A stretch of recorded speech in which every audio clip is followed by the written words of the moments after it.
खेल मंत्री मनसुख मांडविया जी।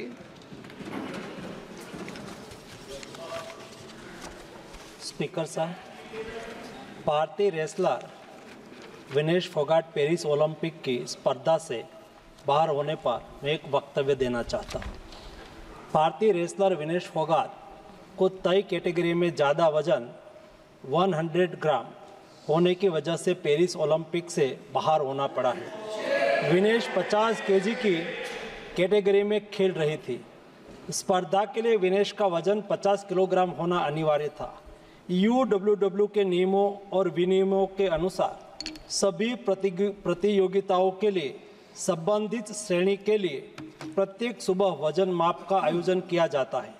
अनुच्छेद 11 के अनुसार यदि कोई एथलीट वजन माप प्रथम अथवा द्वितीय में भाग नहीं लेता है अथवा असफल हो जाता है तो उसे प्रतियोगिता से बाहर कर दिया जाता है और बिना किसी रैंक के अंतिम स्थान पर रखा जाता है। 7 अगस्त 2024 को 50 किलोग्राम महिला कुश्ती के लिए वजन का निर्धारण 7:15 और 7:30 पेरिस समय के अनुसार रेपोचेज और फाइनल में भाग लेने वाले पहलवानों के लिए किया गया था। विनेश का वजन 50 किलो 100 ग्राम पाया गया, इसलिए वे स्पर्धा के लिए अयोग्य घोषित की गई।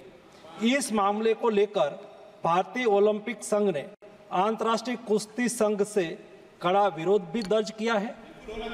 नेशनल भारतीय ओलंपिक संघ की अध्यक्षा पीटी उषा भी अभी पेरिस में है। प्रधानमंत्री जी ने स्वयं उसके साथ बातचीत करके उचित कार्यवाही करने के लिए, उचित एक्शन लेने के लिए भी उसको कहा गया है।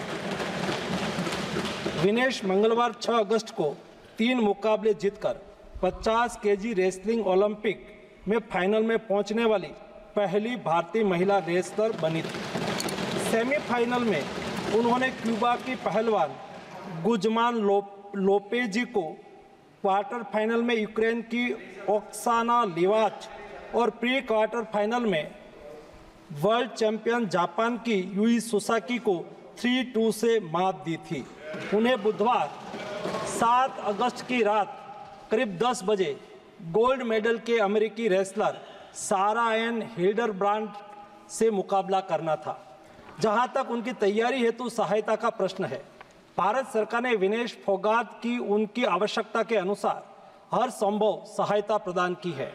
उनके लिए पर्सनल स्टाफ भी नियुक्त किए गए हैं जो अपने क्षेत्र के विशेषज्ञ हैं। उनके साथ हंगरी के विख्यात कोच ओलेर अकोस और फिजियो अश्विनी पाटिल हमेशा रहते हैं।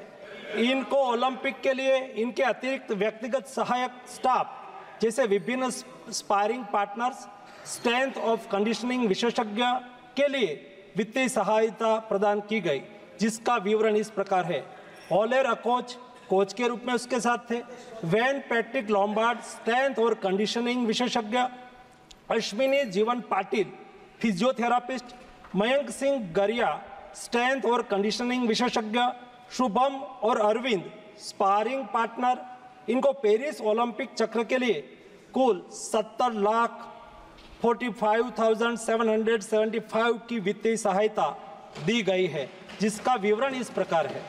स्पेन के ग्रेट पिक्स में भाग लेने के लिए वित्तीय सहायता, साथ ही 3 जुलाई से 13 जुलाई 2024 10 दिन तक मैड्रिड, स्पेन के अंतर्राष्ट्रीय प्रशिक्षण शिविर के लिए अतिरिक्त वित्तीय सहायता। इसके अलावा फ्रांस के बुलोन-सू-मेर में पूर्व ओलंपिक प्रशिक्षण शिविर के लिए अतिरिक्त सहायता की है। 2024 अंतर्राष्ट्रीय कुश्ती संघ सेकंड रैंकिंग सीरीज में 6 जून से 9 जून 2024 4 दिन तक बुडापेस्ट हंगरी में भाग लेने के लिए और 10 जून से 21 जून 2024 तक टाटा ओलंपिक सेंटर हंगरी में अंतर्राष्ट्रीय प्रशिक्षण शिविर के लिए अतिरिक्त सहायक स्टाफ के लिए वित्तीय सहायता की है। स्ट्रेंथ और air conditioning coach mister Wayne Patrick Lombard के लिए टाटा ओलंपिक सेंटर हंगरी में 10 जून से 21 जून 2024 11 दिन तक अंतर्राष्ट्रीय प्रशिक्षण शिविर में भाग लेने के लिए भी वित्तीय सहायता की है। 13 जुलाई 2023 से 16 जुलाई 2023 4 दिन तक बुडापेस्ट हंगरी में 4th रैंकिंग सीरीज में भाग लेना और 10 से 16 जुलाई 2023 16 दिन तक बुडापेस्ट हंगरी में प्रशिक्षण शिविर हेतु इसको वित्तीय सहायता की है।